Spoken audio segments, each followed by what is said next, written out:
Paco! ¿Dónde está Paco? Se lo han llevado. ¡Inés! ¡Inés!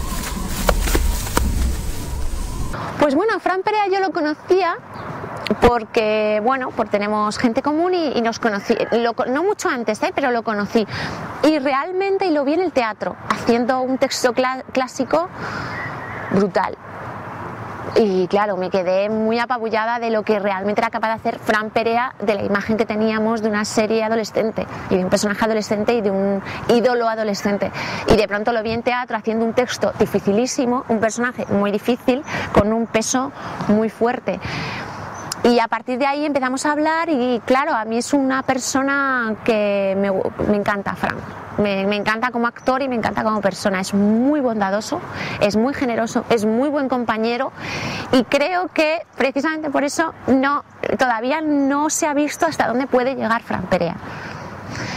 Y este fue un reto, que empezaba por hacer un personaje muy rudo, física y emocionalmente, que exigía transformación física, que le estuvo totalmente, porque esa barba es suya, todo es una transformación que hizo él, de un personaje muy rural, muy atado a la tierra, que fue muy sorprendente porque le fue absolutamente natural hacer eso. O sea, Fran, fuimos a ensayar y le enseñaron a esquilar y a los 5 minutos esquilaba ovejas y estuvo esquilando y era increíble y le enseñaron a segar con hoz y Maribel, que estaba ahí con la hoz, que sí, que sí, no, bueno, como todos, y Fran, que ha pasado muchos, y te lo cuenta, ¿no?, con sus abuelos, muchos veranos en León, pues se le veía ahí la vida en el campo y eso era muy bueno también. Y el reto de hacer con él un personaje callado, que callaba muchísimo más de lo que decía. Y yo es una persona que admiro mucho a Fran, que dado toda la trayectoria que ha tenido, cómo se está reconstruyendo y todo lo que creo que va a ser capaz de hacer Fran Perea como actor. Hay historias de amor que son como amapolas, rojas, frágiles, casi viento. Sí, eran más largos y generaban más, porque queríamos generar, hay una doble lectura de los créditos, pero que sí, que tiene ese valor simbólico de la imagen de la amapola. Fue idea de Jesús Bosquez, el diseñador que hizo gran parte del diseño de la dirección artística y que es uno de los puntales estéticos de la película, que no es a lo mejor hemos tenido un trabajo estético en esta película que estamos muy contentos porque no ha sido tan jerárquico como directora artística, jefa de vestuario, director de fotografía. No, estaba Jesús Bosquez, que hay planteamientos y ejes estéticos que él ha planteado de manera más fuerte que el director de fotografía o que yo, o sea, que ha sido muy muy colaborativo el trabajo. Yo creo que eso ha sido muy bueno y que es una de las cosas que la filosofía de trabajo que teníamos en esta película, que era una cosa que queríamos intentar y ver que se puede hacer el cine con nuevas formas. Y los títulos de crédito son una idea suya.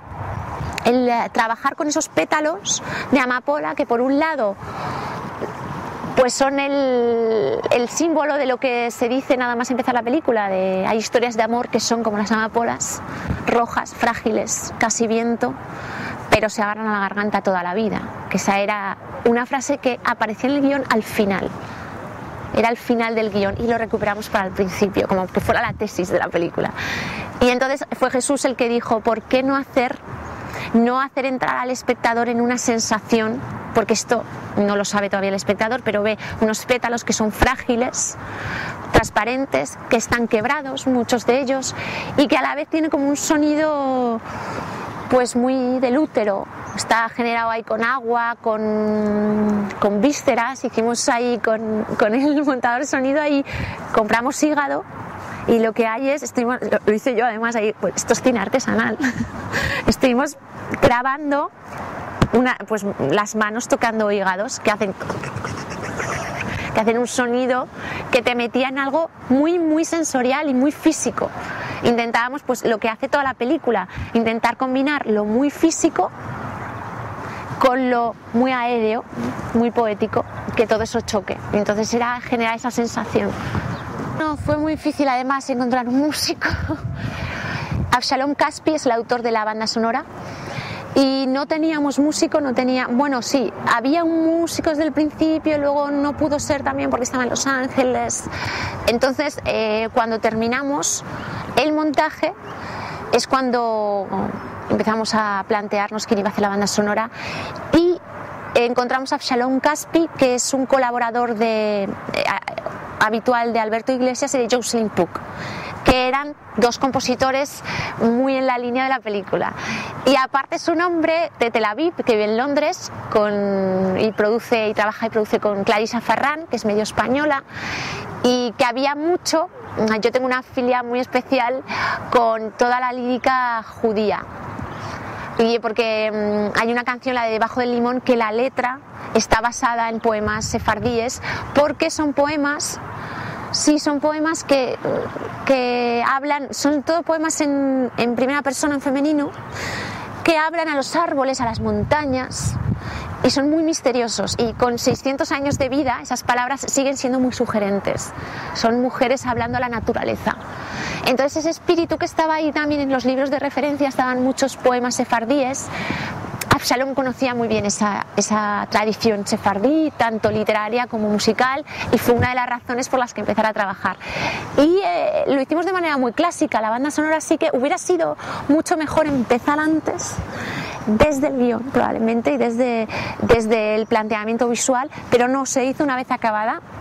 Y se hizo de tal manera que había muchos momentos donde se planteó de una manera clásica, la banda sonora como un hilo más argumental, como un nivel más, pero quizá no es un hilo narrativo, sino que se convierte en otro nivel de la conciencia de estas mujeres. En la mercería. ¿A estas horas qué hacías? Escuché a Alfredo Kraus. ¿Qué pasa? ¿Que a estas alturas tengo que pedirte permiso? Toda la vida encerrada en esta casa. La democracia está enferma, no, dice, en realidad dice, este país está enfermo. Ya no sé qué va a pasar ahora, dice Valentín. Y ella contesta, la democracia, dicen.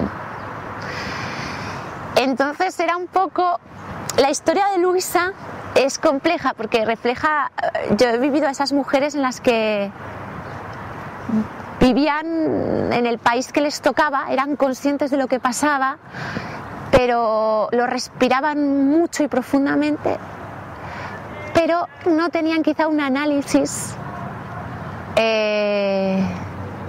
crítico. Igual que muchas veces me han preguntado ¿cómo es la relación de Luisa e Isabel? Y yo, de amor. Otra cosa es que ellas no tuvieran conciencia de verbalizar, porque culturalmente no lo sabían, un lesbianismo llamado como tal. Porque no lo sabían, porque culturalmente nadie les había contado eso, dicho así, y tener conciencia y pensar yo puedo así, pero en sí mismo lo viven, y en sí, igual que la política, la viven, sin instrumentos de análisis quizá. Entonces era una manera de intentar contar esa respiración, esa vivencia y ese también del momento y del país que está cambiando a través de una mujer que está cambiando. Se trataba de... Luisa es una mujer que renace, o sea, muere físicamente y emocionalmente, anímicamente, para renacer de otra manera, para cambiar. Ella tiene su propia transición, que no verbaliza en términos como a lo mejor verbalizaríamos ahora, pero que la tiene. Igual que Isabel. Quizás se dicen cosas que durante 30 años no se han dicho. Y eso está pasando fuera también, y ella es consciente, ellas están ahí, son conscientes. Y yo recuerdo a la tía Luisa, que es un poco una tía abuela mía que inspira a Luisa, cómo se daba cuenta de lo que pasaba sin saber qué pasaba. Y entonces ellos, pues el señor de la mercería y ellas hablan de lo que mucha gente hablaba sin analizarlo. Es decir, este país está enfermo, este país se muere. Ella lo dice en muchos momentos, mira cómo está todo. En realidad es justo antes de que haya una transición a la democracia. Ella es consciente de que, y él lo dice, la gente en la calle, todo está enfermo, las cañerías, las paredes, todo se cae. Está como yo. Parece que no pasa nada, no me siento enferma, pero está enfermo. Y entonces es esa vivencia de cuando eres consciente de qué está pasando, que yo creo que ahora, por ejemplo, también somos conscientes de que estamos en un momento muy raro, de que tampoco, por mucho que nosotros nos creamos más cultos y más tal que estas abuelas, respiramos lo mismo y tampoco a lo mejor sabemos explicarlo mucho mejor. Y era una manera de explicar, sí, lo que vivían.